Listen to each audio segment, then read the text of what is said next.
Le trésor de Toutankhamon est véritablement faramineux. C'est plus de 5000 pièces, dont 2000 objets de bijouterie et d'orfèvrerie.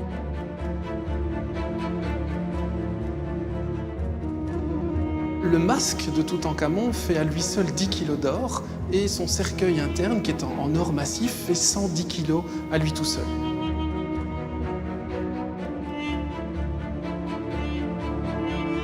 Il y a des objets qui font partie de ce qu'on appelle le trousseau funéraire habituel d'un pharaon, et puis très clairement, il y a des objets de la vie quotidienne.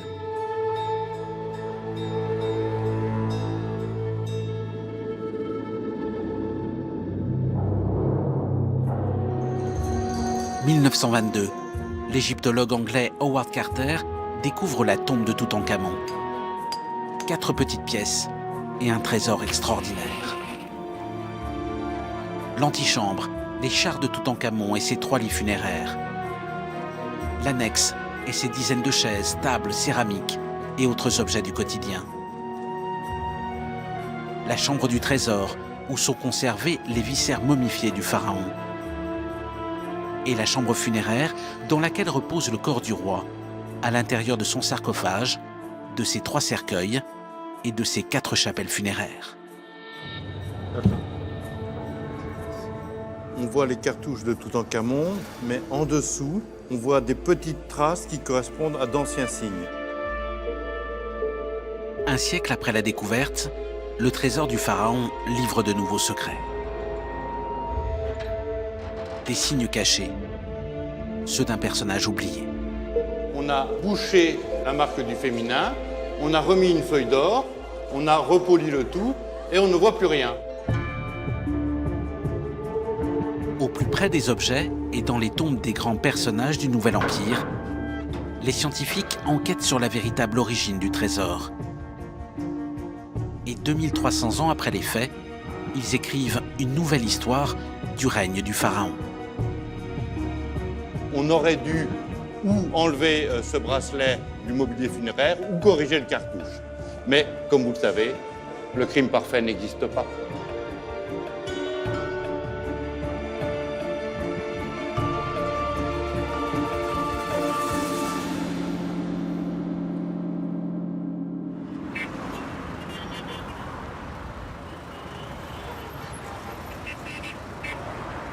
Musée du Caire, au cœur de la capitale égyptienne.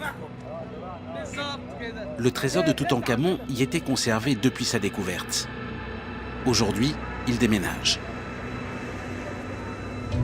Chaque semaine, sous haute protection policière, des convois chargés d'antiquités à la valeur inestimable traversent la ville et ses gigantesques embouteillages.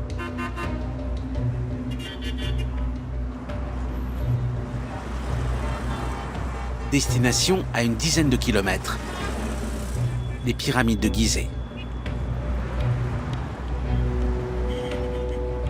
C'est ici qu'est aménagé le nouveau grand musée égyptien, où pour la première fois, l'ensemble du trésor sera bientôt exposé.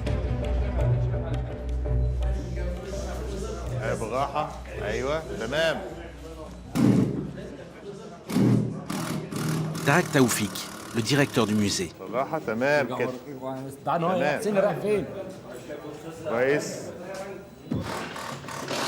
Aujourd'hui, il reçoit l'un des 6 chars du pharaon. Bien que l'équipe soit très expérimentée, chaque convoi comporte un risque. Les objets vieux de 3 millénaires sont d'une très grande fragilité. C'est un moment particulièrement éprouvant, parce que maintenant les 4 côtés doivent être libérés et ne doivent pas toucher la pièce. Il faut être très prudent et tout faire simultanément.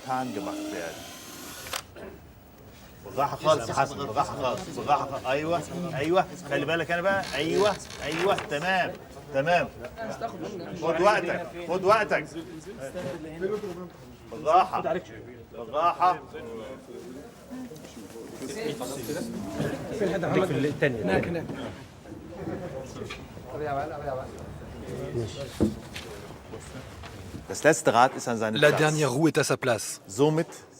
Cela veut dire que l'ensemble du char est arrivé intact. Plus délicat encore, l'un des lits funéraires du pharaon.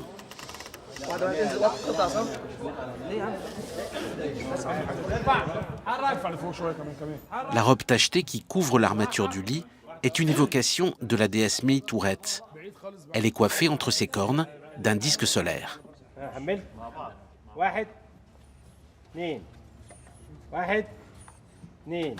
Il faut accéder sous les pieds du lit pour un dernier contrôle.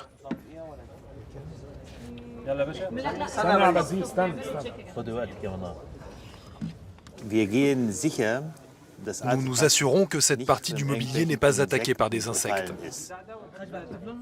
S'il y avait une infection, on devrait le mettre en quarantaine. Refer to non-dead insects at this stage. See, that one is not new at all. Examen négatif.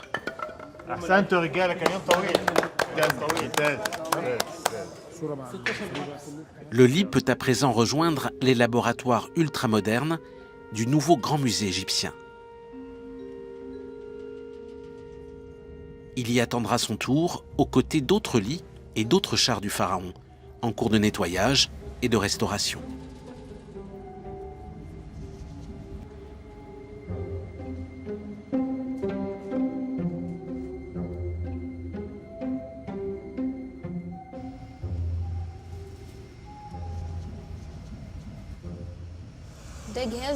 C'est un appareil qui diffuse de l'air chaud de façon à ramollir et à dissoudre les couches de cire qui se trouvent sur l'objet. C'est la cire qu'a mis Howard Carter sur les antiquités quand il a découvert la tombe, de façon à les conserver et à les protéger jusqu'à nos jours.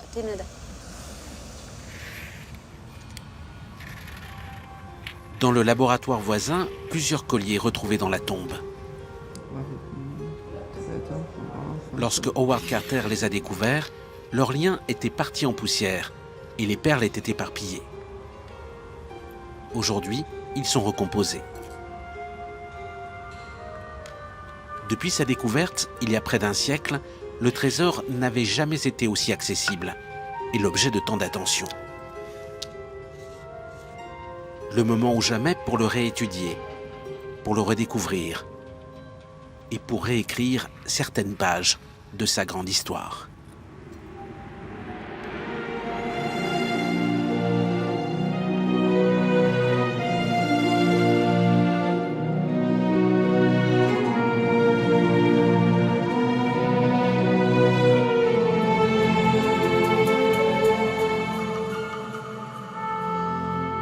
Pourquoi les pharaons, 1500 ans avant notre ère, ont-ils choisi cet endroit pour y être inhumés ?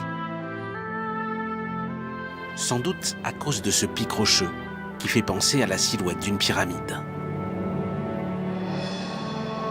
La vallée des rois se trouve sur la rive occidentale du Nil, face à la ville de Luxor, l'ancienne ville de Thèbes dans l'Antiquité.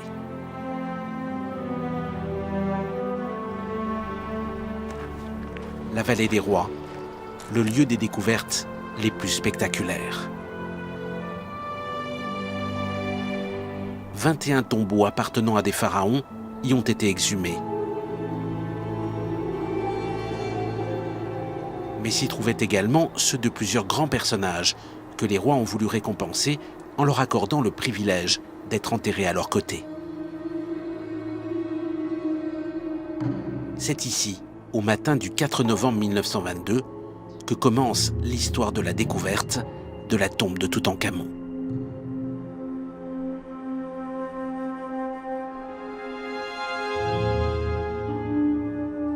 Ce jour-là, Howard Carter arrive sur place et ce qui le frappe, c'est un grand silence. Les ouvriers se sont tous tus parce que, après des années de recherche, ils viennent de trouver quelque chose, un indice probant pour la découverte d'une tombe, la première marche d'un escalier qui s'enfonce dans le sol.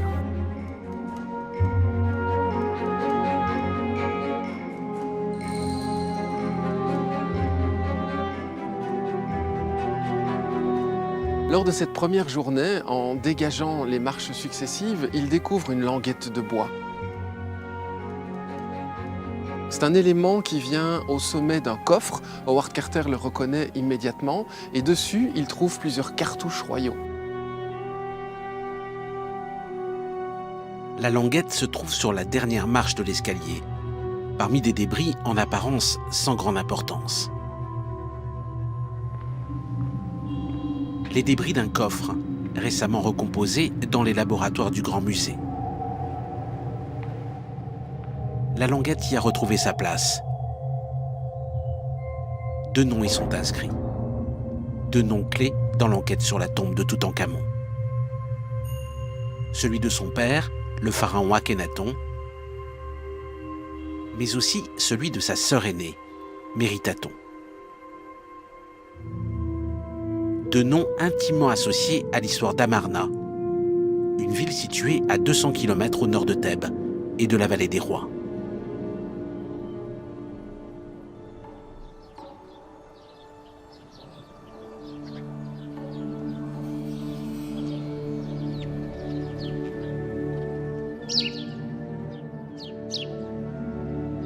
Amarna, la capitale d'Akhenaton, le père de Toutankhamon. Le pharaon l'avait dédié à un dieu unique, le dieu Aton, et à sa manifestation sur Terre, le disque solaire.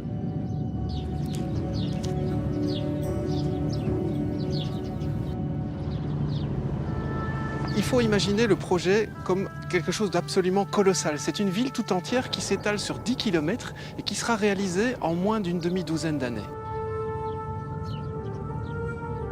Le roi décide de baptiser ce nouveau site Akhet-Aton, qui signifie en égyptien l'horizon d'Aton, c'est-à-dire qu'il reconnaît ici, dans le lieu d'Amarna, le point d'apparition du soleil sur Terre.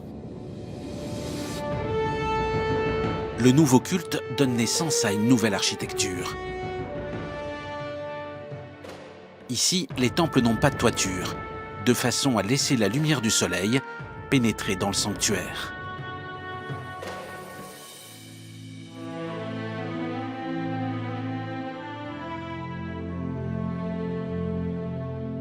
Les temples d'Aton ont aujourd'hui presque totalement disparu.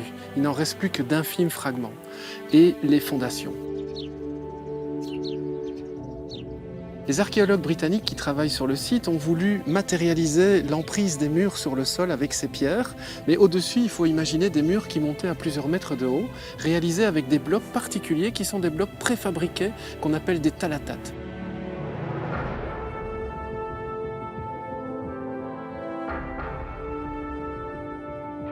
Ces blocs sont produits de façon quasiment industrielle dans les carrières d'Égypte et leur gros avantage, c'est qu'ils pèsent environ 50 kg. C'est-à-dire qu'ils peuvent être portés sur le dos d'un homme de constitution normale et ça permet aux architectes de Pharaon de construire les édifices très très rapidement puisqu'on peut poser les blocs les uns après les autres.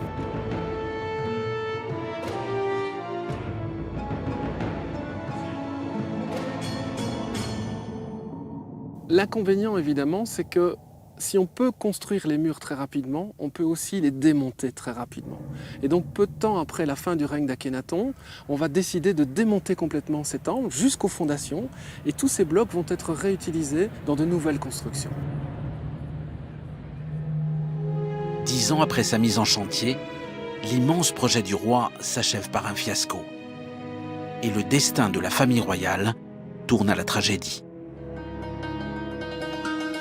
Mais quelle relation avec le coffre retrouvé en fragments par Howard Carter devant la tombe de Toutankhamon? Pourquoi le nom d'Akhenaton y figure-t-il, aux côtés de celui de Méritaton, sa fille aînée?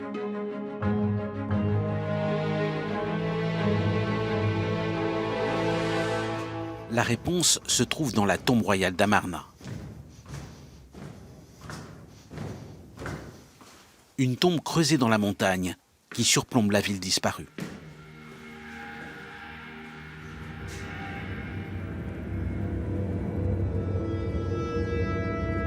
Les reliefs y sont très endommagés. Mais ils permettent de reconstituer le terrible épilogue du règne d'Akhenaton.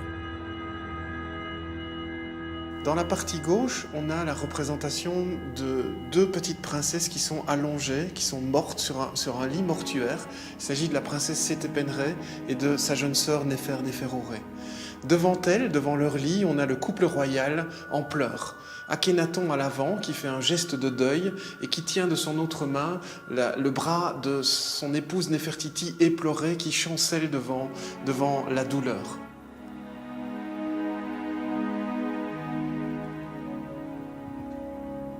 À la sortie de l'une des salles, on a un personnage qui est mis en avant, qui est porté par une nourrice qui ne peut être que le prince Toutankhamon, qui vient donc de naître peu avant la disparition de ses deux sœurs aînées. On a des dames de l'entourage royal qui ont une attitude de deuil avec les bras repliés sur la tête et qui pleurent en fait en accompagnant la famille royale face au décès des deux jeunes princesses.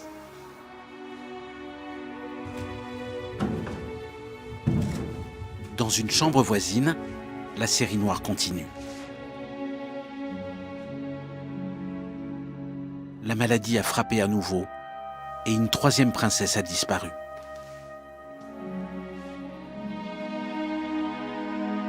Elle est figurée ici sous la forme d'une statue, devant laquelle se lamente le couple royal.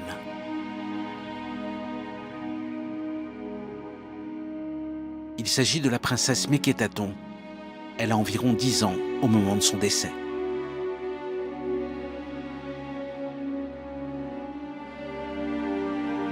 Akhenaton et Néfertiti en pleurs sont accompagnés des 3 petites princesses survivantes, l'aînée de la fratrie, la princesse Meritaton, ensuite vient Ankhesenpaaton, et la dernière, la plus jeune, la princesse Neferuaton Tachérit, dont la silhouette a disparu, et c'est justement elle qui est la suivante sur la liste des décès. On sait qu'elle va mourir assez rapidement, et ce sera ensuite le tour de la reine-mère Tihi, la mère d'Akhenaton, et puis de la grande épouse royale, la reine Néfertiti, qui décède en l'an 16 à la fin du règne. Quelle peut être la cause de ces décès répétés qui déciment la famille royale? Une correspondance diplomatique entre Akhenaton et le roi de Babylone évoque la disparition d'une autre épouse du pharaon, morte de la peste, au sein même du harem royal d'Amarna. Meritaton, la fille aînée du pharaon, survivra à l'épidémie. Après la disparition de sa mère, Néfertiti, elle est unie à son père, Akhenaton, et prend le titre de première épouse royale. Alors que son frère Toutankhamon est encore un très jeune enfant, la voici en bonne position pour prendre la succession.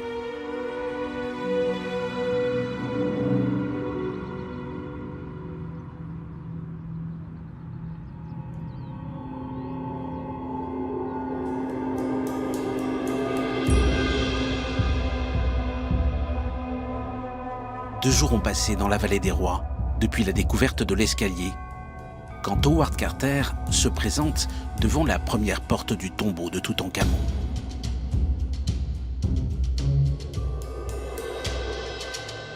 Il procède à une petite ouverture et constate que le couloir d'accès est presque entièrement comblé. Puis il rebouche la porte et décide de suspendre la fouille. Et aussitôt, il envoie la bonne nouvelle en Angleterre.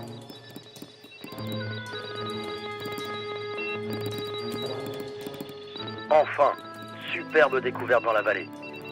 Tombe magnifique avec seau intact. Tout recouvert en vue de votre arrivée. Félicitations. Lord Carnarvon, le destinataire du télégramme. Pour ce passionné d'automobile, tout avait commencé 20 ans plus tôt, en Allemagne.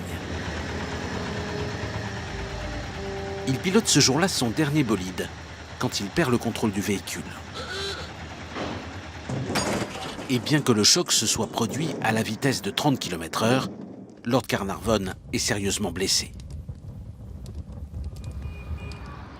Ses médecins lui conseillent alors de passer l'hiver loin du climat froid et humide de l'Angleterre. À Luxor, sa chambre fait face à la vallée des rois. C'est le début de l'aventure.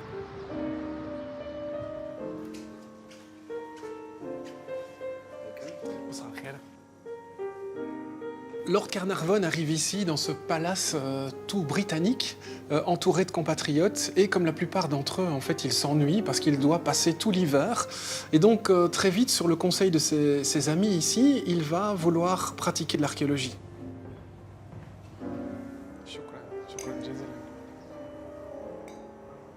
Carnarvon va fouiller pendant plusieurs mois avec des résultats à la limite du ridicule. Il s'en rend compte lui-même puisqu'il ne va juste découvrir qu'un sarcophage de chat.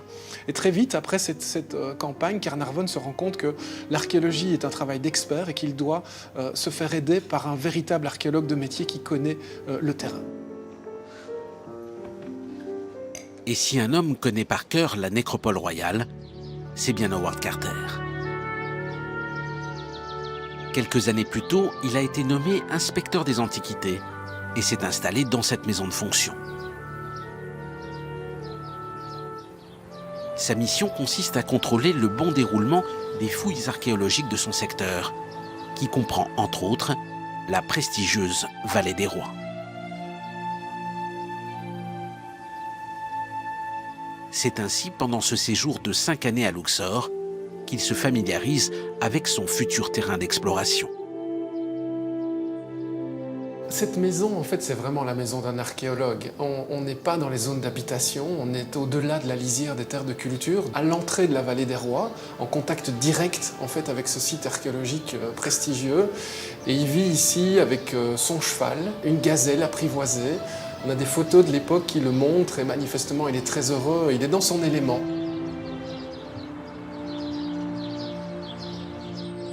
Howard Carter n'est pas un archéologue classique, il n'a pas fait les bancs de l'université pour apprendre son métier, il a appris sur le terrain. Mais il a néanmoins véritablement l'âme d'un détective. On le voit par plusieurs affaires de pillards qu'il résout, en essayant de traquer, avec des indices vraiment de police judiciaire, de traquer les pillards qui sont venus s'attaquer aux antiquités dont il a la charge. Et donc une fois, il va suivre les traces de pas pour essayer d'identifier qui est venu sur le site. Une autre fois, il va suivre une bande de voleurs qui part dans la nécropole pendant la nuit, qui descend au bout d'une échelle de corde dans un ravin. Et une fois qu'ils sont sur le site, la main dans le sac, en fait, Howard Carter retire l'échelle de corde pour pouvoir les attraper et en même temps identifier le site qu'ils ont découvert. Ces années heureuses vont pourtant s'interrompre brutalement quand Howard Carter est muté dans la région du Caire. Le voici inspecteur des antiquités du site de Saqqara et de sa célèbre pyramide à degrés.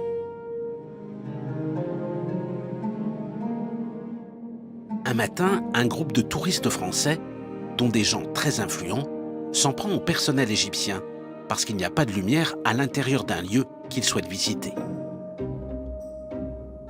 Carter prend fait et cause pour les gardiens du site. Incident diplomatique, il doit quitter ses fonctions. Howard Carter a 30 ans, il se retrouve sans emploi. Mais piqué par le virus de l'égyptologie, il reste en Égypte, il reste dans la région thébaine, dans la région de Luxor, où il va vivre d'expédients en vendant des aquarelles, des dessins qui réalisent des monuments et qui vend à des touristes européens qui passent par là. Et progressivement, il se rend compte qu'il manque un roi dans la liste des souverains du Nouvel Empire qui ont été enterrés dans la Vallée des Rois. Et il va rassembler patiemment les indices qui lui permettent de se mettre en quête de ce souverain manquant. Ces indices, ce sont 5 découvertes réalisées quelques années plus tôt dans la Vallée des Rois. Chacune d'entre elles concerne de près ou de loin Toutankhamon. Tout d'abord, il y a la découverte de la tombe de Yuyaituyu, qui sont les arrière-grands-parents de Toutankhamon, les grands-parents d'Akhenaton, qui est découverte dans le secteur central de cette vallée. La tombe en question ne comporte aucune décoration, mais elle contient à sa découverte, en 1905, un trésor hors du commun. Les panoplies funéraires de Yuyaituyu sont intactes, et Carter suspecte que tous leurs descendants, y compris Toutankhamon, sont enterrés à proximité. Et ce qui met vraiment Howard Carter sur la trace de Toutankhamon, c'est la découverte d'un petit vase en faïence qui porte le nom de Toutankhamon. Ce vase a dû échapper au convoi funéraire lorsqu'on a enterré Toutankhamon, mais s'il se trouve là, ça veut dire que la tombe doit être proche. Il y a aussi la découverte, dans une tombe inachevée, d'un minuscule masque doré et d'autres objets qui comportent eux aussi le nom du roi. À partir de ces indices, Howard Carter est en mesure de déterminer que la tombe de Toutankhamon est à chercher dans le secteur central de la vallée des rois. Howard Carter situe alors chacun des indices sur une carte et trace un carré pour définir le périmètre de ses recherches. C'est exactement en son centre, 6 ans plus tard, qu'il découvrira l'entrée de la tombe tant convoitée et qu'il trouvera dans les débris d'un coffre la fameuse languette de bois sur laquelle est inscrit le nom de Meritaton. Mais pourquoi ce coffre se trouve-t-il en fragments devant la porte de la tombe du roi ?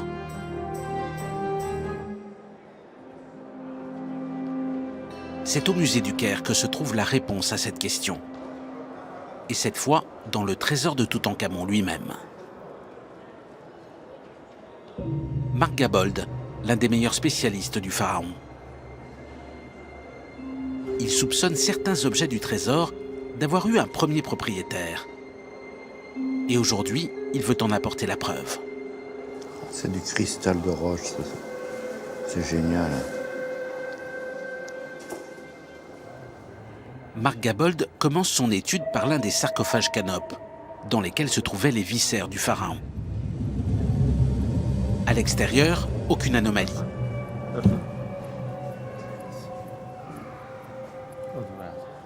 Rien à signaler non plus dans la cuve. Sur ce cartouche, ce sera vraiment difficile d'avoir la moindre information sur le premier propriétaire. Mais à l'intérieur du couvercle, des traces suspectes éveillent son attention.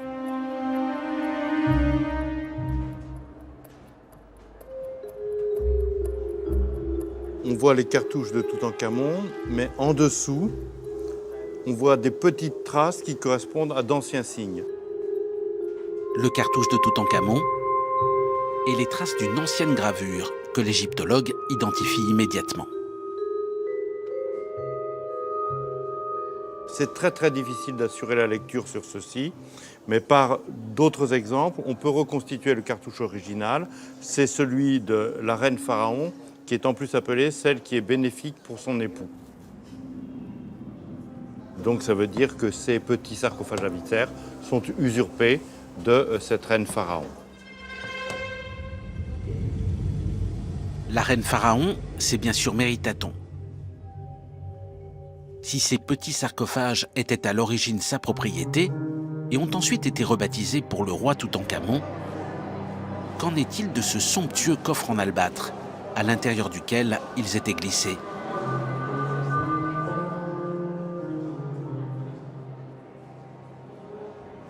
Mark Gabold a l'occasion unique de l'examiner sans sa protection de verre.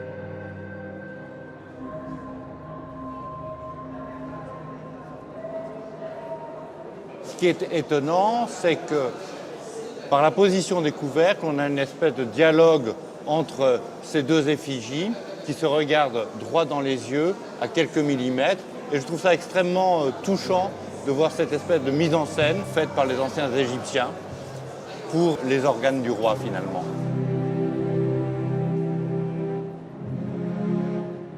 Sur le coffre en albâtre, les deux cartouches du pharaon Toutankhamon.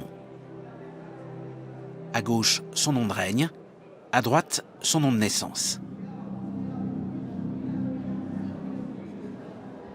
Juste en dessous du dernier signe, la petite corbeille, on voit un trait horizontal qui correspond vraisemblablement à un premier nom. Et de même, sur la droite, on voit qu'il y a un premier cartouche entouré de noir, mais en dessous, on voit les traces d'un deuxième anneau de cartouche. Ce qui veut dire que ce nom a été corrigé dans l'Antiquité. Et il a été corrigé pour que l'on attribue ce monument à Toutankhamon. L'un des objets les plus sacrés du trésor de Toutankhamon aurait donc été produit pour un autre personnage, Ici encore, Méritaton est l'hypothèse la plus vraisemblable.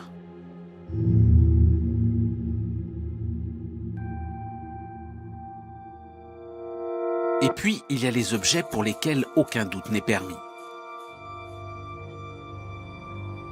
Découvert parmi plusieurs bijoux au nom de Toutankhamon, ce bracelet en fait partie. Il a sans doute échappé à l'attention des prêtres, responsables de l'inhumation du pharaon. On voit les deux noms d'un roi qui porte comme épithète celle qui est bénéfique pour son époux. C'est donc une reine pharaon qui a régné avant Toutankhamon. Et ce bracelet est l'un des rares cas où le nom de cette reine pharaon est intact. C'est un oubli. C'est un oubli. On aurait dû ou enlever ce bracelet du mobilier funéraire ou corriger le cartouche.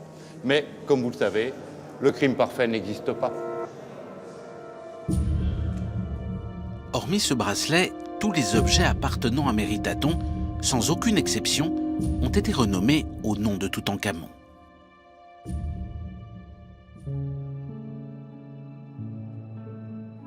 Mais pour certains d'entre eux, il y a des signes qui ne trompent pas. Et le physique de ce personnage en fait partie. La magnifique statuette en bois doré d'un pharaon sur le dos d'une panthère noire.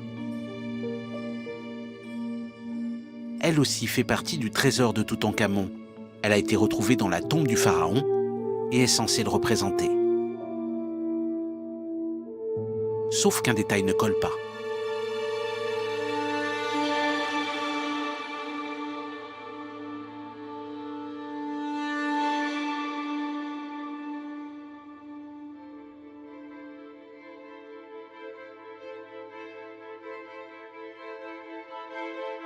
La preuve définitive que cette reine pharaon a bien existé se trouve dans cette figurine usurpée qui a été retrouvée dans la tombe de Toutankhamon. Et si vous regardez attentivement la poitrine, le galbe des seins vous montre que c'est effectivement une femme, une jeune femme de 16 ans qui a régné et qui est vraisemblablement la sœur aînée de Toutankhamon, Méritaton. Ce qui est extraordinaire, c'est que c'est la seule statue complète de cette reine que l'on possède. Donc c'est un document absolument unique et extrêmement émouvant, puisqu'on n'en a pas d'autre. Méritaton, cette statue en atteste, ferait donc partie du club très fermé des femmes pharaons qui ont régné sur l'Égypte.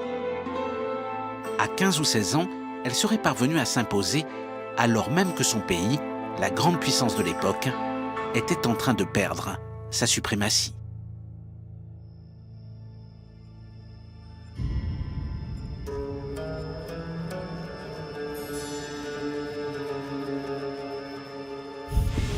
Car au moment précis où une épidémie frappe le royaume, le voici menacé d'être privé d'une matière vitale pour ses soldats. Le bronze, le métal indispensable pour la fabrication d'armes performantes. Son approvisionnement risque d'être coupé, car l'Égypte a perdu la maîtrise de la ville stratégique de Kadesh.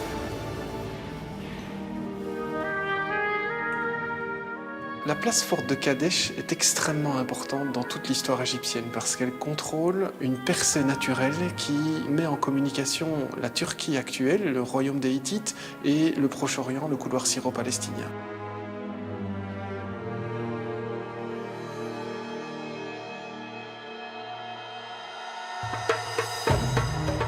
Et c'est là que transite tout un commerce international très important, avec en particulier le transport de l'étain et du cuivre, qui sont les éléments essentiels pour fabriquer du bronze.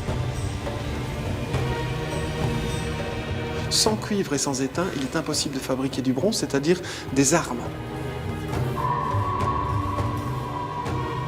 Et celui qui n'a pas le contrôle de ses voies commerciales est voué à une mort rapide face à ses ennemis.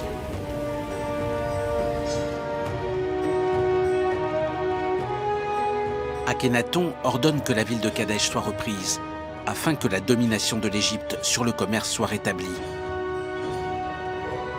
Mais contre toute attente, ses armées sont vaincues. Les Égyptiens ne se sont plus battus depuis des dizaines d'années au Proche-Orient parce qu'ils contrôlent en fait cette zone. Et cette défaite devant Kadesh est très grave. C'est un petit peu le Vietnam des Égyptiens de l'époque parce qu'ils ouvrent une brèche qui va permettre aux Hittites de prendre toutes leurs possessions dans le couloir syro-palestinien. Et c'est à ce moment-là que le roi meurt. Il va être enterré ici même, dans le caveau qui s'est fait réaliser dans la montagne aux alentours d'Amarna, à quelques kilomètres à peine des palais où il a passé la dernière partie de sa vie. La situation est donc réellement grave pour les Égyptiens et ils commencent à douter de la conduite du roi. Ils commencent à penser que la voie dans laquelle Akhénaton les a menés est une mauvaise voie parce que les dieux les punissent, les dieux ne les protègent plus dans leurs actions. Et donc assez vite, Akhénaton va être rejeté dans les oubliettes de l'histoire comme un mauvais roi. On va effacer toute trace de son existence elle-même.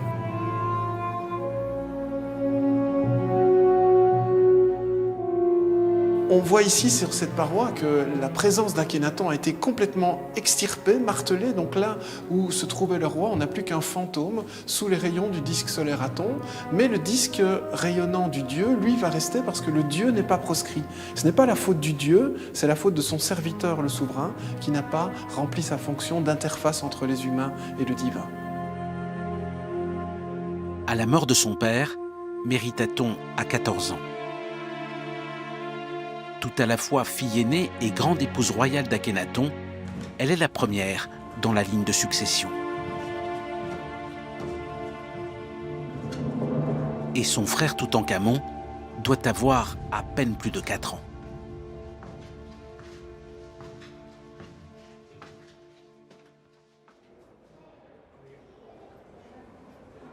Mérithaton commence-t-elle alors à constituer son trousseau funéraire, comme tout nouveau pharaon? Au musée du Caire, Marc Gabold continue son enquête sur le trésor de Toutankhamon. Il s'intéresse à présent aux objets du quotidien et il croise ici encore l'ombre de la reine Pharaon. Ce que l'on voit, c'est le nom de Toutankhamon en hiéroglyphe clair, mais en dessous, les traces qui ont été comblées d'un précédent nom. On voit très nettement le signe de vie Ankh, le scarabée Khépère et en dessous les traces du nom d'Akhénaton. Ce nom se disait An-Khépérouré, aimé d'Akhénaton, et c'est le nom de la reine Pharaon. L'usurpation est encore plus évidente sur l'autre bouton de coffre. Les hiéroglyphes dorés correspondent bien au nom du roi Toutankhamon. Mais en creux, les premiers caractères forment clairement celui de la reine Pharaon.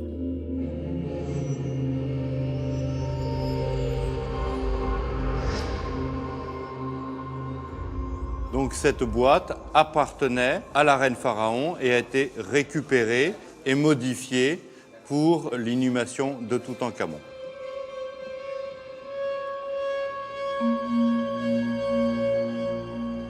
C'est maintenant un petit objet qui retient l'attention de Marc Gabold. Un bijou, lui aussi trouvé dans la tombe du roi. Il comprend une représentation de la déesse Nout. Or, sous le règne d'Akhénaton, la déesse était proscrite. Seul le dieu Aton était vénéré.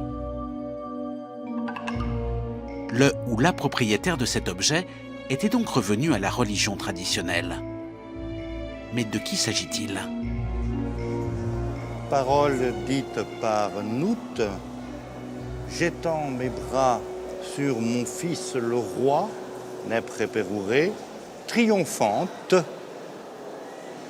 Je fais vibrer mes plumes sur ta perfection, Toutankhamon.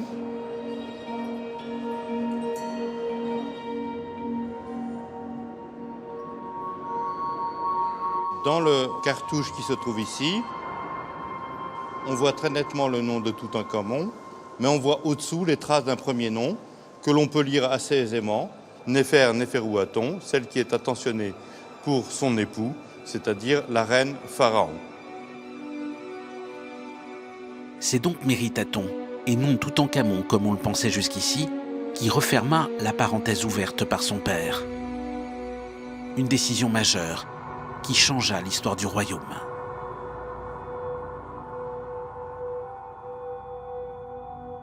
Qu'en est-il à présent des objets qui étaient en contact, direct ou indirect, avec la dépouille du pharaon? Le sarcophage en or massif, lui-même recouvert de 2 cercueils en bois doré. Le tout posé sur un lit, puis introduit dans un sarcophage de granit rose, lequel était enfin placé à l'intérieur de 4 chapelles funéraires recouvertes de feuilles d'or.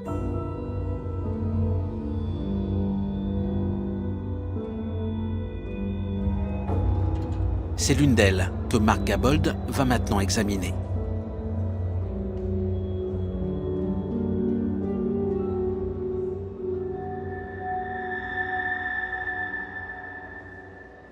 Cette fois, aucune maladresse dans l'écriture du nom du pharaon. C'est une anomalie dans la disposition des caractères, un espace trop large entre 2 hiéroglyphes qui interpelle l'égyptologue. Toutankhamon est vivant de la vérité. Or là, on voit qu'on a 3 signes superposés, mais qui ne sont pas alignés. Donc il y a la place pour un signe manquant. Cela signifie qu'à l'origine, on avait écrit « vivante de la vérité ». Et puis, dans un second temps, on a bouché la marque du féminin, on a remis une feuille d'or, on a repoli le tout, et on ne voit plus rien, sauf qu'un signe manque.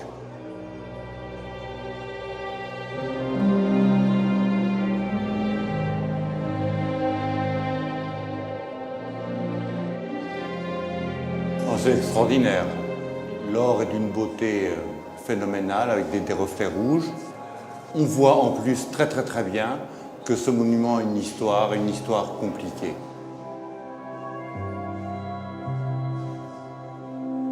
Tous les endroits où il y a le nom du roi, on constate que la feuille d'or est plus claire que dans d'autres zones qui sont beaucoup plus rouges. Donc à l'origine, elle a été faite pour un roi. On a enlevé les noms de ce roi. On a remis des apprêts, de l'or. On a regravé un nouveau nom. Mais cet or était beaucoup plus jaune et se détache très nettement par rapport au fond rouge du monument dans son état d'origine. Et là, c'est parfaitement évident.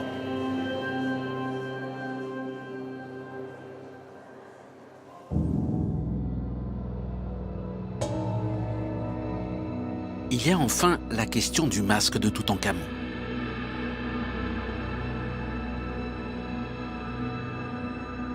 « 10 kilos d'or pur, l'objet le plus célèbre du trésor du pharaon. A-t-il été confectionné à son intention ou a-t-il été usurpé de sa sœur aînée? Marc Gabold a trouvé les indices qui plaideraient une fois encore en faveur de Méritaton.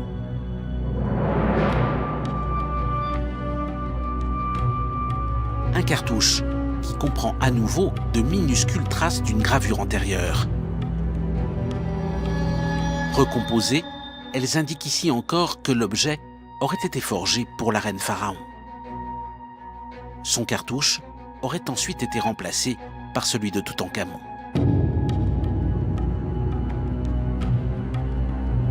De tels objets extraordinaires étaient sans doute préparés pour tout pharaon. Mais Méritaton était une femme, de surcroît très jeune. Et pour elle, de tels privilèges étaient sans doute plus difficiles à obtenir que pour un roi masculin.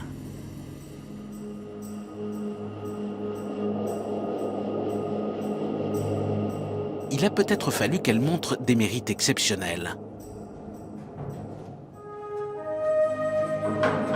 À Amarna, une tombe pourrait le laisser penser.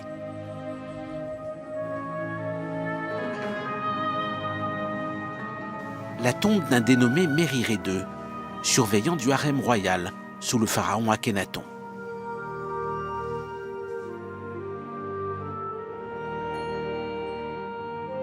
Première image, 12e année du règne, avant que les malheurs ne s'abattent sur la famille royale. C'est un moment idyllique du règne qui représentait le couple royal apparaît heureux, uni. On a d'ailleurs ce détail de Akhenaton qui prend la main de Néfertiti dans la sienne. La reine est probablement déjà enceinte du futur prince Toutankhamon et les 6 princesses sont représentées derrière le roi et son épouse.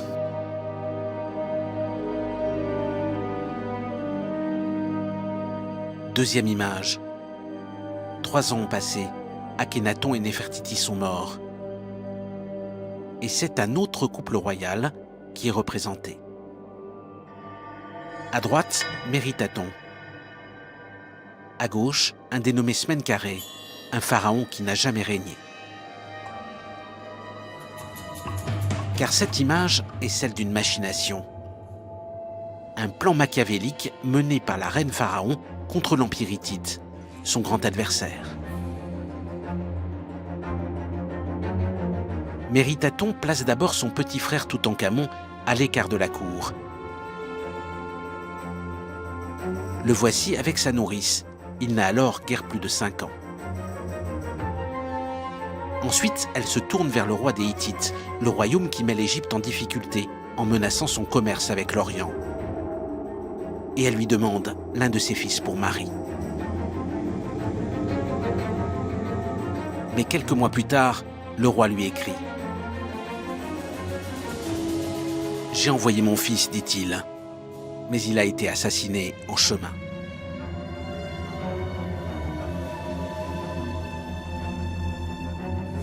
Méritaton n'a sans doute jamais eu l'intention de s'unir au prince hittite. Elle a simplement gagné du temps. Le temps pour ses armées de sécuriser ses approvisionnements en cuivre et en étain. Alors, on ne sait pas si finalement il a été assassiné, s'il est mort par chance pour l'Égypte. En tout cas, ce mariage diplomatique apparaît comme l'un des plus grands coups de bluff de toute l'histoire diplomatique de l'Antiquité. Méritaton, en réussissant ce coup diplomatique alors qu'elle est encore une jeune adolescente, a probablement gagné une légitimité très importante aux yeux des Égyptiens et dans l'idéologie égyptienne qui veut que le pharaon maintienne l'ordre cosmique pour le bien-être de l'Égypte. C'est alors que Méritaton abandonne l'idée d'un dieu unique et rompt avec la pensée et avec l'œuvre de son père. La reine décide de quitter Amarna et elle retourne à Thèbes, où toutes les divinités traditionnelles sont vénérées.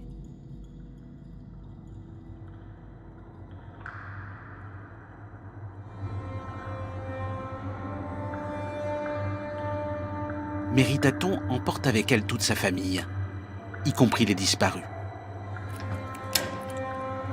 Et elle les inhume dans une nouvelle tombe, dans la vallée des rois.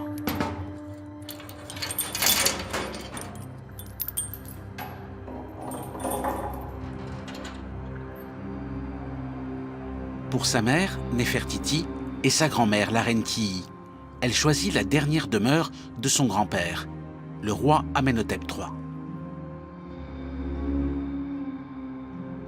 Un petit graffito en hiératique, l'écriture de la vie quotidienne dans l'Égypte ancienne, indique la date de la cérémonie.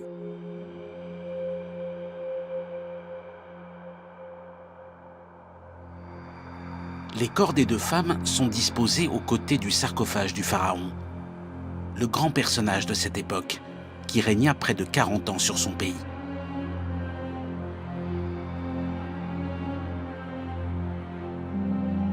Troisième année du règne, 3e mois de l'inondation, jour 7.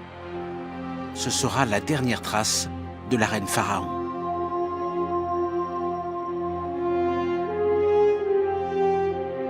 Un mois plus tard, nous indique la stèle dite de la Restauration. Son frère monte sur le trône. Toutankhamon devient roi. Méritaton disparaît. Ce n'est sans doute pas une coïncidence, mais c'est tout ce que l'on sait aujourd'hui.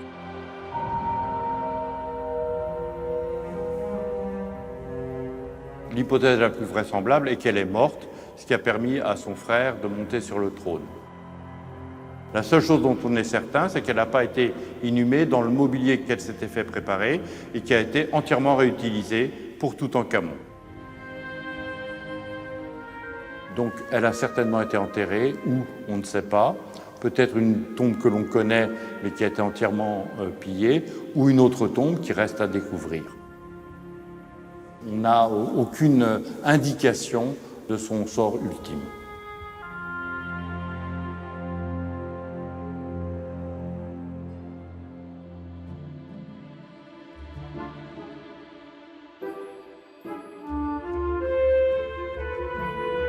Deux semaines ont passé depuis que Howard Carter a envoyé son télégramme en Angleterre, lorsque son mécène, Lord Carnarvon, arrive au Caire accompagné de sa fille, Lady Evelyn. 4 jours plus tard, ils sont à Luxor, devant la tombe du pharaon, avec le tout nouvel assistant de Carter, un dénommé Arthur Callender. Carter brise la première porte et ses ouvriers se mettent au travail.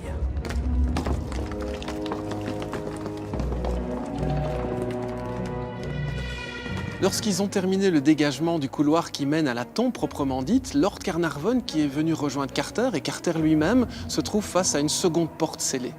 Carter va creuser un petit trou pour pouvoir voir ce qu'il y a derrière.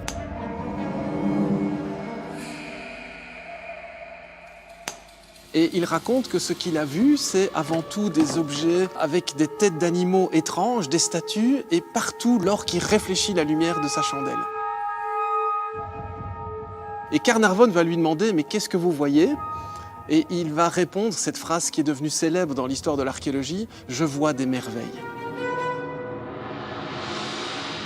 Dans ses carnets, conservés à Oxford, en Angleterre, Carter affirme que ce jour-là, l'équipe s'est arrêtée sur le seuil de la tombe. Mais a-t-il raconté la vérité? La petite équipe serait-elle allée plus loin? Et à cette occasion, certains objets du trésor auraient-ils été subtilisés? Musée du Caire. Voici Christian Leben. Ce magnifique coffre en bois au motif de marqueterie, c'est le premier indice dans son enquête sur la découverte de la tombe. C'est un chef-d'œuvre, un véritable chef-d'œuvre. Aux côtés du coffre dans la tombe se trouvaient quelques dizaines de roseaux séchés.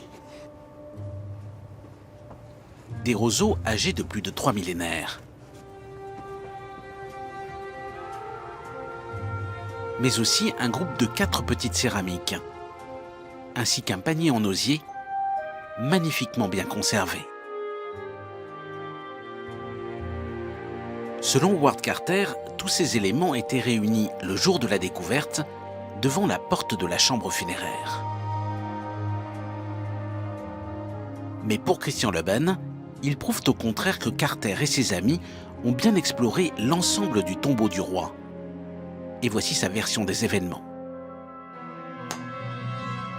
L'équipe franchit le seuil de l'antichambre et Carter s'intéresse aussitôt à l'annexe.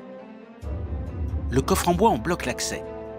Il le déplace provisoirement et se glisse dans la petite pièce. En sortant, il remarque les traces d'une porte à la droite de l'antichambre. Il procède alors à une petite ouverture dans laquelle il se faufile, suivi de Lady Evelyn et de Lord Carnarvon. Trop corpulent, Callender reste dans l'antichambre. Carter ouvre la première chapelle, dont la porte est scellée. Un sceau qui sera retrouvé sur le sol le jour de l'entrée officielle dans la chambre funéraire.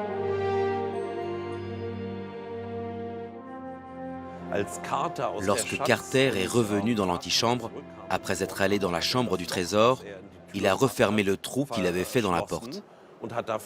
Et il a tout naturellement utilisé du plâtre frais sur lequel il a ensuite appliqué un sceau. Pour camoufler tout cela, car on aurait vu immédiatement que du plâtre frais avait été utilisé, il a posé devant la porte un panier pour que personne ne puisse approcher et n'y regarde de plus près. Et il a mis le coffre à cette place précise pour empêcher les gens d'aller jusqu'à la porte. À ma connaissance, c'est l'unique coffre de l'antichambre qui n'ait pas été placé en angle droit, contrairement à tous les autres objets de l'antichambre.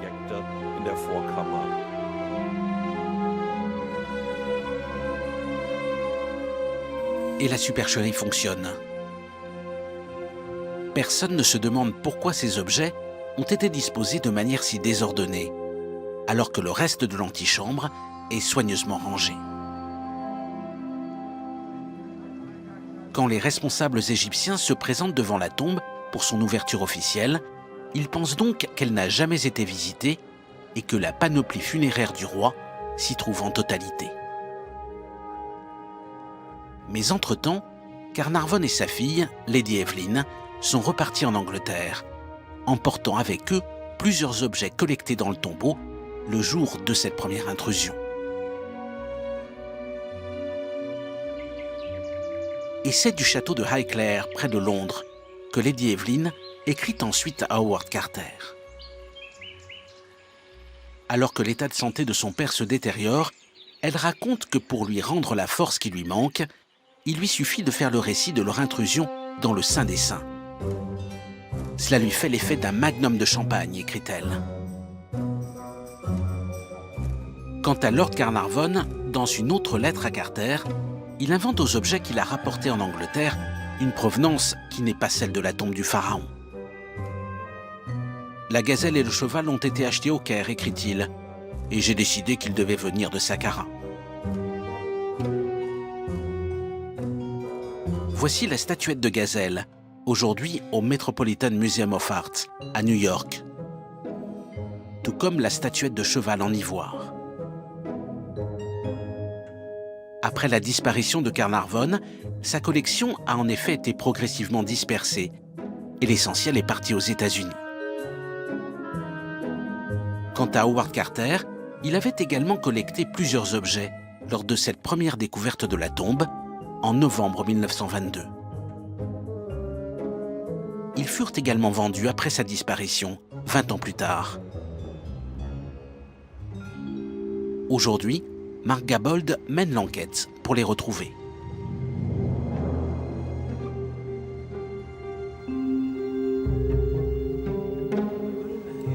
Au laboratoire du Grand Musée égyptien, il a rendez-vous avec Ahmed, un jeune restaurateur.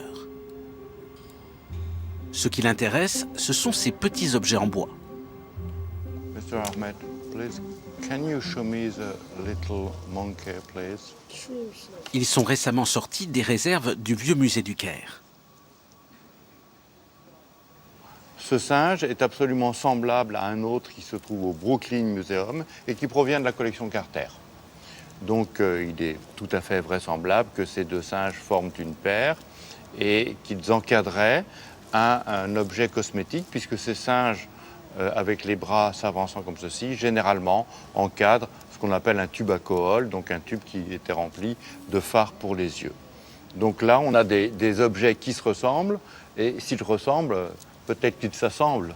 Et dans le cas de ce singe et du singe de Brooklyn, qui sont assez isolés dans l'art égyptien par les caractéristiques du visage notamment, eh bien, il est très vraisemblable qu'ils appartiennent exactement au même objet. Cette petite boîte en ivoire à l'effigie d'un canard, découverte dans la tombe de Toutankhamon. Deux autres boîtes exactement semblables, toutes les deux issues de la collection Carter, se trouvent aujourd'hui au Metropolitan Museum of Art, à New York. Comme ce sont des objets qui sont relativement précieux, assez isolés quand même dans les productions artistiques de l'époque, il est tout à fait envisageable que ces trois objets viennent en fait de la même tombe dans la vallée des Rois.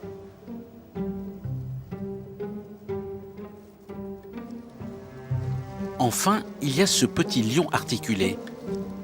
Mark Gabold l'associe à un autre objet du même type, qui se trouve lui aussi en Amérique. En fait, c'est un petit balancier. Il y avait probablement deux petites ficelles qui se logeaient dans les orifices que l'on a sur la tête et sur la queue et qui rejoignaient la mâchoire articulée en dessous. Et quand on bougeait le balancier, soit on avait l'ensemble du corps du lion qui bougeait, soit on avait seulement la mâchoire. Donc ça permettait d'animer en quelque sorte cette petite figurine de lion. Alors, au Metropolitan Museum of Arts, il y a un objet qui ressemble énormément, qui est un chien, en ivoire cette fois-ci, avec également la mâchoire articulée. Donc il est très probable que cet objet du Metropolitan, qui vient de la collection Carter, soit en fait un objet qui est pour origine la tombe de Toutankhamon. Il faut s'imaginer que cet objet a été touché par Toutankhamon, qu'il a joué avec. Donc c'était un objet extrêmement chargé d'émotions. On a quelques objets comme ceci, on sait qu'ils ont été manipulés par le roi, et ça c'est toujours quelque chose de tout à fait touchant.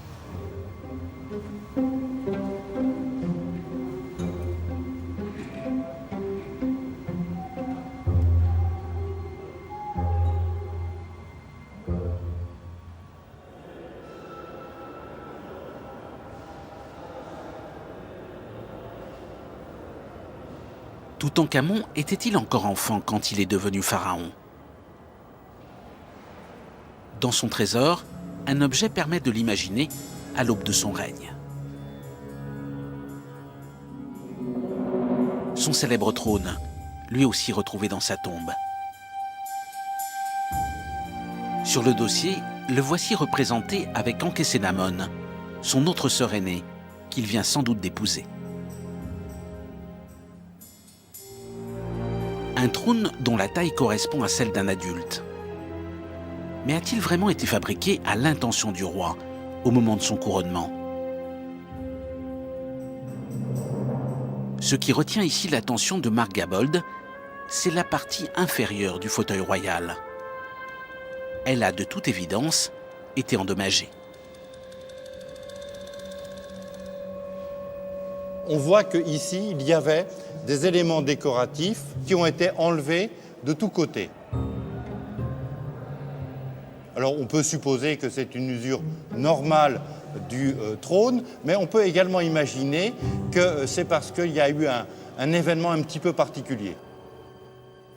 Que pouvait-il se trouver entre les pieds du trône de Toutankhamon? Très certainement une décoration identique à cette autre chaise du roi, une chaise d'enfant, également retrouvée dans sa tombe. Des roseaux tressés. Ils symbolisent l'union des deux terres, la Haute et la Basse Égypte.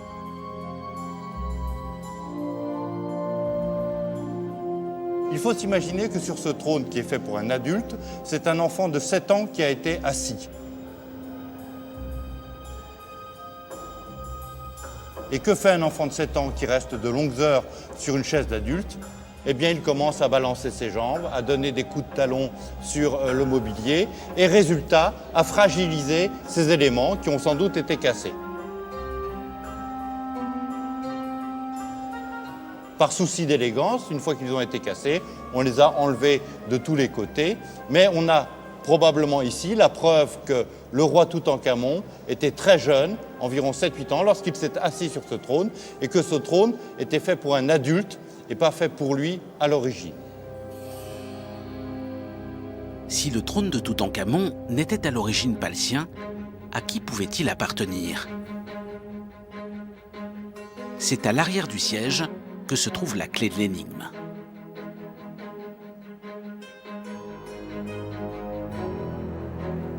L'hypothèse, c'est qu'il y avait un premier décor, qu'on a arraché les feuilles et qu'en les arrachant, elles se sont déchirées. On a regravé le nouveau protocole et on a recollé les feuilles. Un autre indice pourrait confirmer cette hypothèse. Une phrase mystérieuse inscrite sur la fameuse stèle de la Restauration qui marque l'accession au trône de Toutankhamon.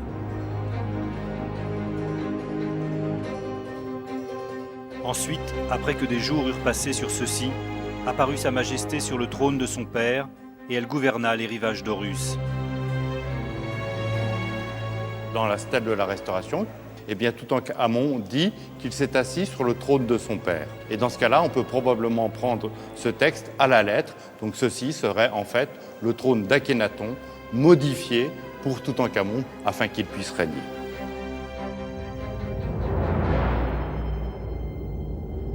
Une fois sur le trône, le jeune pharaon doit procéder à un dernier geste symbolique. Son Son père, inhumé à Amarna, est peut-être considéré comme un mauvais roi. Mais Toutankhamon doit prendre sa suite. Et pour cela, il y a une démarche à respecter. Ce creusement correspond très exactement à l'emplacement du sarcophage d'Akhénaton. C'est ici qu'il a été enterré. C'est ici également que les agents du pharaon Toutankhamon vont venir retirer sa momie pour le réenterrer dans la vallée des rois, laissant le sarcophage qui sera par la suite fracassé, probablement parce qu'on voulait empêcher la réutilisation de ce sarcophage, mais aussi peut-être parce que la mémoire de ce pharaon allait être bannie dans les oubliettes de l'histoire. Réinhumer Akhénaton, ce n'est pas seulement faire revenir son corps dans la vallée des rois, où tous les pharaons du Nouvel Empire sont enterrés. C'est aussi se conformer à la loi dynastique telle qu'énoncée par ce papyrus. Que le patrimoine soit donné à celui qui enterre, énonce-t-il. Autrement dit, celui qui inhume le pharaon est son successeur légitime. Toutankhamon choisit la tombe d'un simple particulier. Le pharaon défunt reposera dans le sarcophage de l'une de ses épouses étrangères tombées en disgrâce, une dénommée Kiya. C'est ainsi, un jour de l'année 1327 avant notre ère, que Toutankhamon devient pour de bon le nouveau pharaon.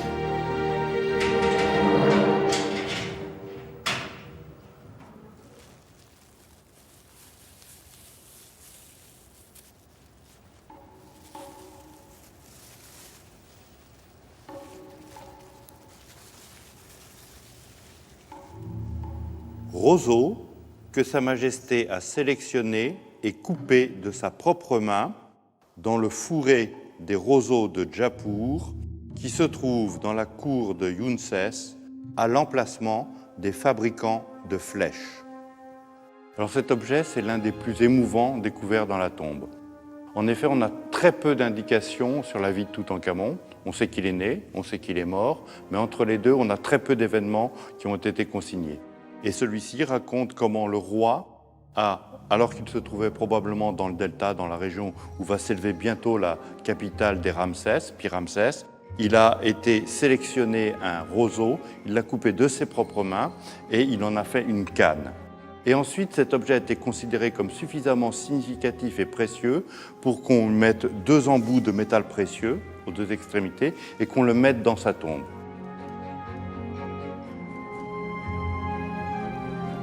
130 cannes, sceptres ou autres bâtons étaient entreposés dans la tombe de Toutankhamon.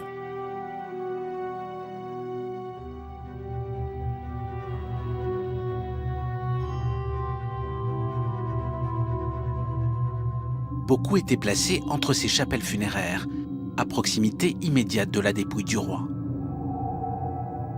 Une façon pour le défunt de soutenir sa marche dans l'au-delà, mais aussi de mieux se défendre ou encore de montrer son autorité.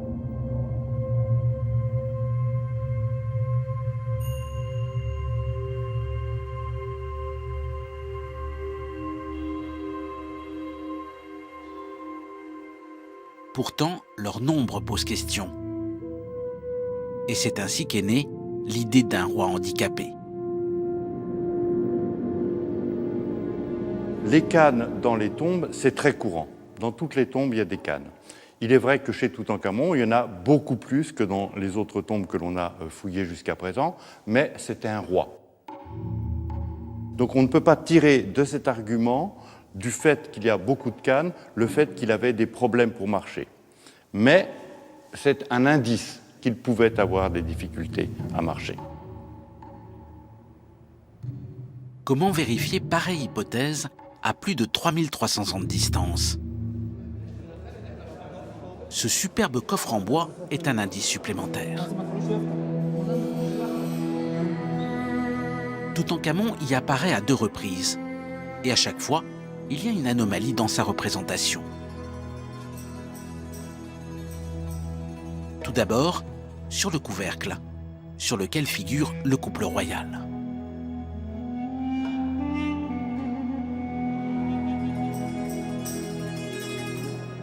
une scène tout à fait typique de l'époque, extrêmement bucolique, extrêmement tendre, où Ankhésénamon, l'épouse de Toutankhamon, lui offre des fleurs. Et ce qui est tout à fait remarquable, c'est que Toutankhamon s'appuie sur une canne. Comment interpréter la présence de cette canne? On peut certes imaginer un handicap, mais également une façon de souligner la majesté du personnage.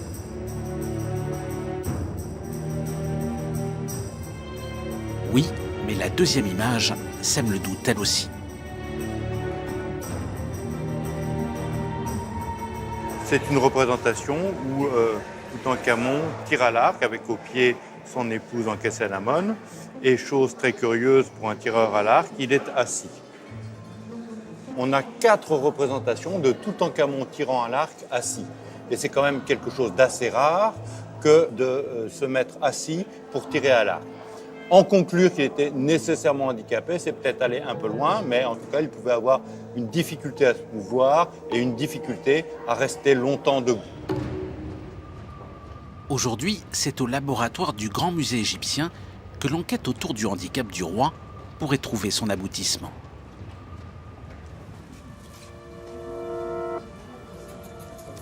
Plus précisément par l'étude des sous-vêtements du pharaon.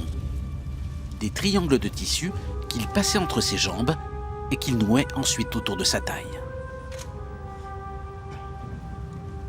Première étape, une cinquantaine de clichés, chacun avec une lumière orientée de manière différente.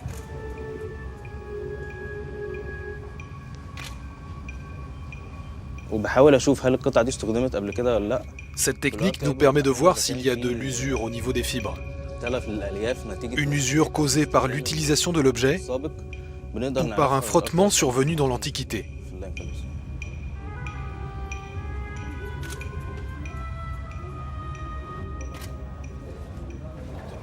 Ensuite, l'ordinateur va fusionner les photographies, de façon à obtenir une image unique sur laquelle il sera possible de varier à loisir l'exposition.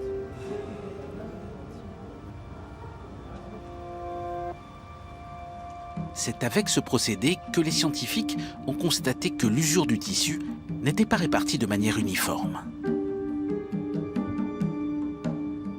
Les fibres de lin, de forme ronde, sont davantage écrasées du côté droit que du côté gauche.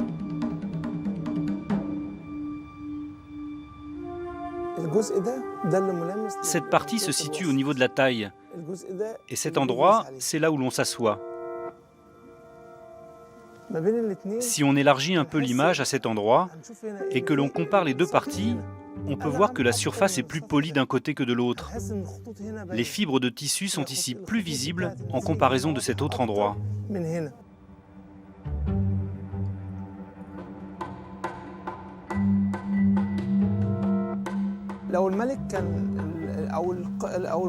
Si une personne normale avait utilisé ce tissu, on aurait vu une usure égale des deux côtés.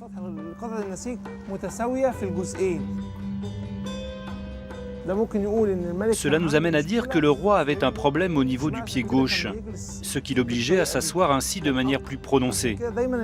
C'est pour cette raison que le frottement se situe du côté droit du sous-vêtement du roi. 145 sous-vêtements se trouvaient dans la tombe. Mais à chaque tissu examiné, la conclusion est identique. L'usure est inégalement répartie. La démarche du roi était bien déséquilibrée.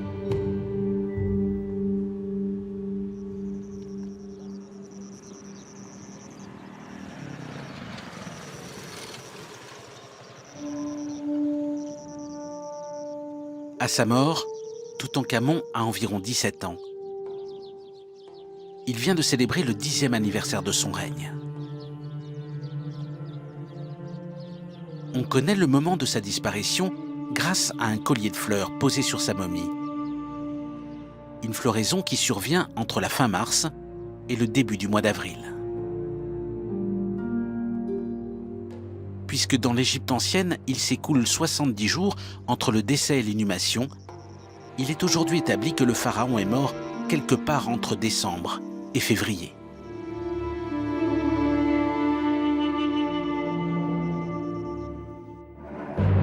Son corps est entièrement rasé puis soigneusement lavé. Ensuite, chose exceptionnelle, le cerveau est à la fois vidé par le nez, mais aussi par une incision de la nuque, à la hauteur de la 10e vertèbre. Un liquide résineux est ensuite versé dans sa boîte crânienne. Les viscères, les poumons, mais aussi le cœur sont retirés. Et des sachets de natron, une sorte de sel, sont placés dans et autour du corps pendant 60 jours pour sécher les matières organiques. Des tissus imprégnés de résine sont ensuite insérés dans l'abdomen. Et le même ingrédient, mélangé à du vin sucré, est versé sur le corps du défunt.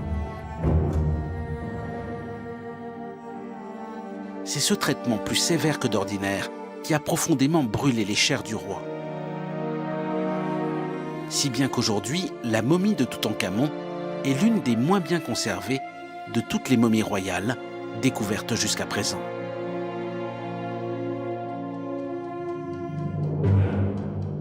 Une fois le corps traité, le roi est coiffé d'un bonnet de perles.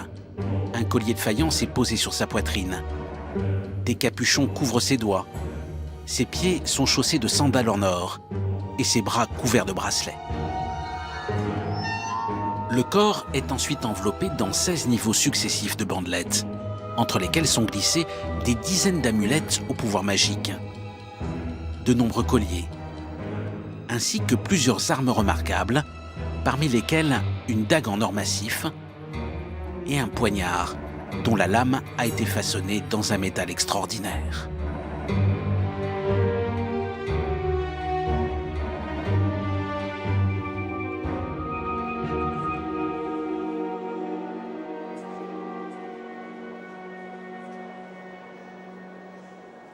Lorsque Carter l'a découvert, il était absolument intact.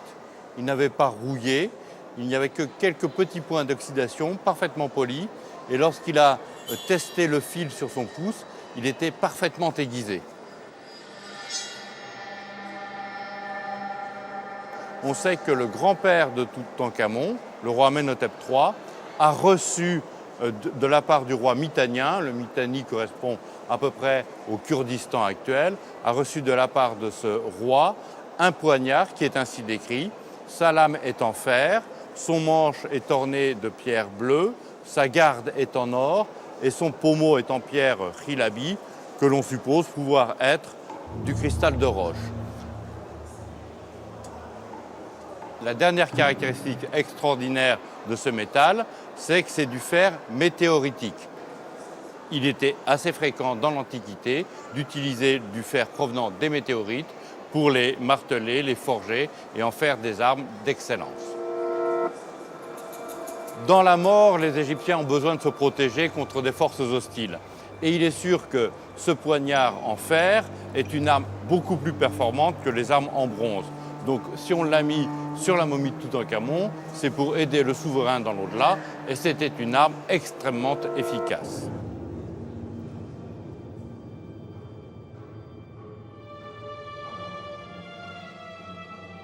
« 33 siècles plus tard, défaire ce que les prêtres égyptiens ont réalisé demande plusieurs semaines à Howard Carter. Il lui faut séparer les cercueils sans les endommager pour ensuite dissocier le corps du pharaon et étudier sa momie.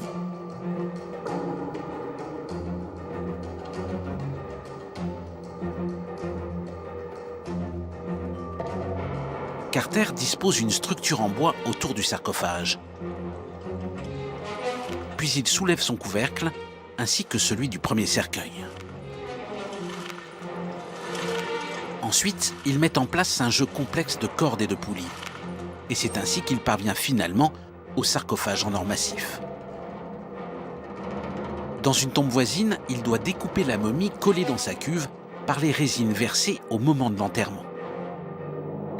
Enfin, il chauffe la cuve du sarcophage en or pour la séparer de celle du deuxième cercueil.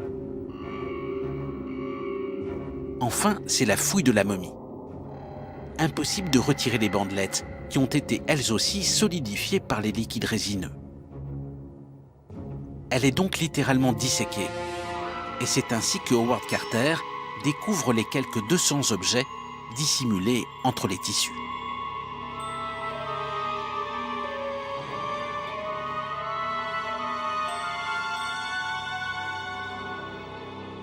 Quand il achève son travail, le corps du roi est totalement déshabillé, hormis son crâne, sur lequel est incrusté un bonnet de perles. Sans doute le bonnet qu'il portait dans sa petite enfance. Il reste aussi sur sa poitrine un superbe collier en or et en faïence bleue, littéralement incrusté dans les chairs du pharaon.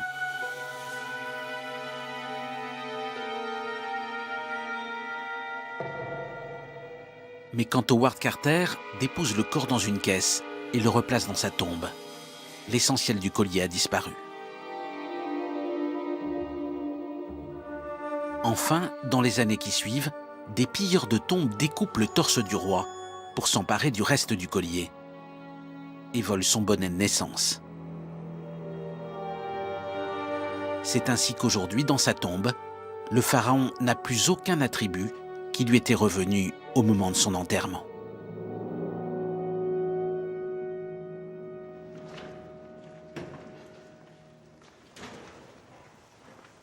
Dans les réserves du Grand Musée égyptien, voici quelques-uns des derniers objets placés dans la tombe, juste avant l'inhumation.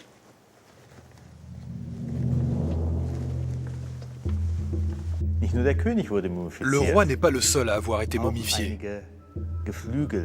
Des volailles et du bœuf l'ont été également, et on les a placés dans des boîtes à l'intérieur de la tombe. Elles devaient garantir le bien-être du roi dans la vie après la mort. 48 boîtes de viande sont disposées parmi les quelques 5500 objets que compte le trésor.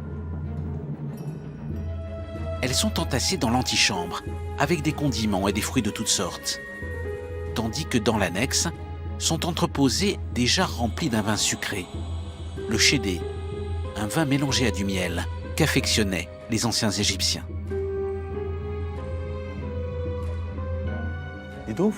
Le fruit du palmier Doum pousse encore de nos jours sur les bords du Nil. Dans la tombe de Toutankhamon, on en a recensé des centaines.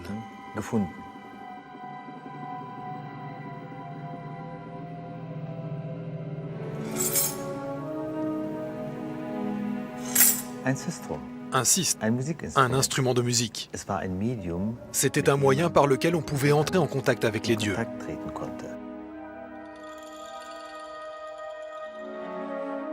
Dans la chambre funéraire, un indice permet d'imaginer que la tombe a été préparée dans une certaine improvisation. À cet endroit, la peinture a coulé. Or, jamais dans une tombe royale, pareille imperfection n'aurait été tolérée. Le véritable tombeau du pharaon n'était sans doute pas prêt. Toutankhamon a été inhumé dans la tombe d'un simple particulier, décoré à son intention juste avant l'inhumation. La décoration de la tombe de Toutankhamon comporte une scène tout à fait exceptionnelle, unique dans toute l'histoire de l'art égyptien. Elle figure pour la première et dernière fois un pharaon qui est en train d'enterrer son prédécesseur.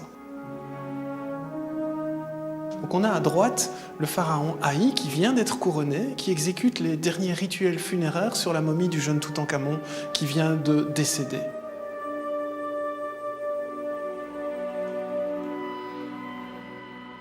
Ce qui est vraiment surprenant avec cette représentation du pharaon Haï, c'est la jeunesse qui est prêtée au roi. Il a exactement les mêmes traits juvéniles que Toutankhamon, son protagoniste, celui qu'il est en train d'enterrer. Or, on sait historiquement que 2 générations séparent ces 2 personnages. Haï a donc l'âge d'être le grand-père de Toutankhamon et peut-être même qu'il est son grand-père maternel. On aurait donc ici un grand-père qui est en train d'enterrer son petit-fils décédé prématurément.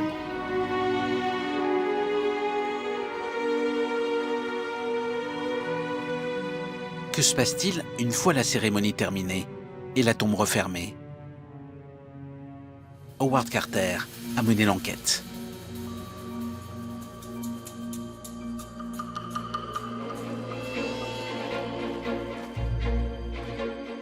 Tout commence au moment de la découverte, quand il se présente devant la première porte de la tombe. À première vue, elle est intacte. Mais dans sa partie supérieure gauche, Howard Carter constate qu'elle a été percée puis rebouchée. En étudiant les choses de plus près, Il conclut même que cela s'est produit à 2 reprises. Cette histoire du double pillage antique de la tombe de Toutankhamon va évidemment piquer son intérêt et il va essayer de trouver tous les indices qui lui permettront de reconstituer ce qui s'est passé dans cette tombe à l'époque antique. En pénétrant dans la tombe, Howard Carter remarque plusieurs objets ordinaires. Des objets qui sont autant d'indices à partir desquels il va écrire le scénario du pillage du tombeau du pharaon. Parmi ces indices, il trouve dans la tombe un shesh, un foulard comme celui que je porte là maintenant, qui sert notamment à transporter des objets. Dans ce shesh, il découvre une série de bagues en or très ouvragées qui ont été emportées par les pillards et ces pillards ont manifestement été pris la main dans le sac.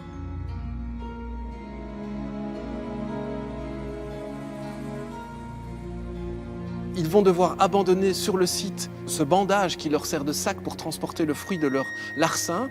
Et on devine avec horreur le supplice qu'ils ont dû subir, puisque à l'époque, on le sait, lorsqu'on pille une tombe de la vallée des rois, le supplice qui est imposé est le supplice du pal, c'est-à-dire qu'ils ont dû mourir empalés sur un pieu acéré. Carter retrouve les 8 bagues dans le foulard, à l'intérieur de l'antichambre, dans un coffre placé sur l'un des lits du pharaon. Il en déduit que les gardiens de la nécropole, qui auraient surpris les voleurs, auraient choisi ce coffre pour remettre en place les objets qu'ils venaient de récupérer. Il trouve aussi dans la tombe un grand nombre de flèches, dont les pointes ont été subtilisées. Des pointes en bronze qu'il découvre pour certaines dans le couloir d'accès, comme si les voleurs les avaient perdues en quittant précipitamment le tombeau du roi. Enfin, ces vases en calcite blanc qui contenaient de longs gants, un maquillage à base de matière végétale. Les voleurs les auraient vidés. Leurs traces seraient encore visibles à l'intérieur du récipient.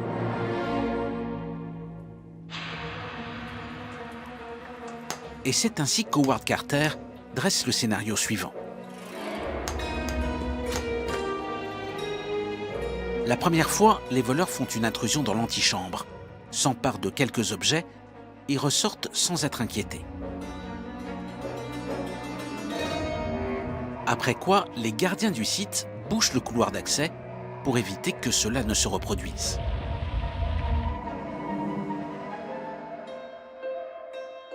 Ce qui n'empêche pas d'autres voleurs de s'aventurer dans le tombeau. Howard Carter calcule qu'il aura fallu environ 8 heures pour se glisser jusqu'au trésor du roi. Mais cette fois, ils sont pris sur le fait et leur butin est replacé dans la tombe, qui est refermée pour de bon. Son entrée sera plus tard recouverte par les déblais d'un autre tombeau et la tombe de Toutankhamon, petit pharaon d'une période troublée, sera ainsi oubliée.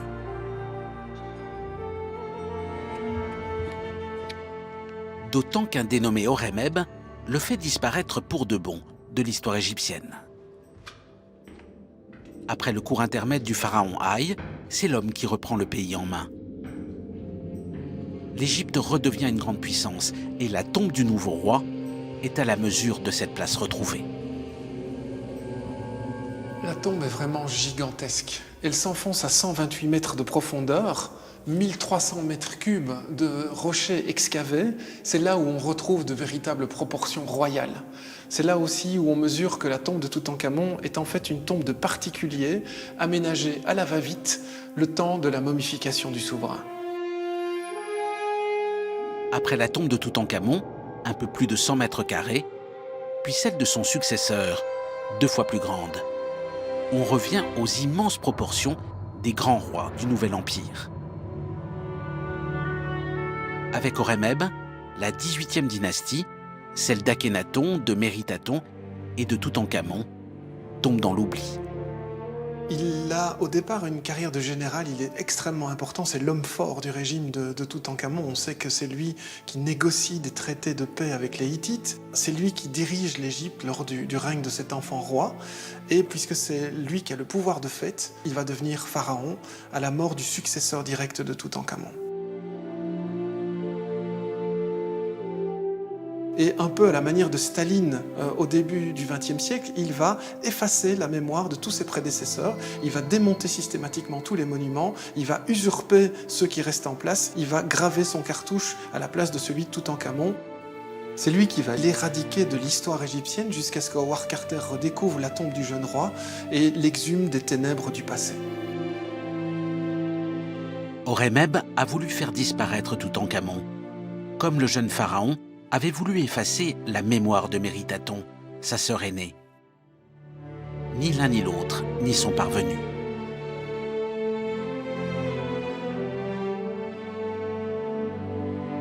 Leur nom a survécu au-delà des millénaires. Pour les anciens Égyptiens, une véritable éternité.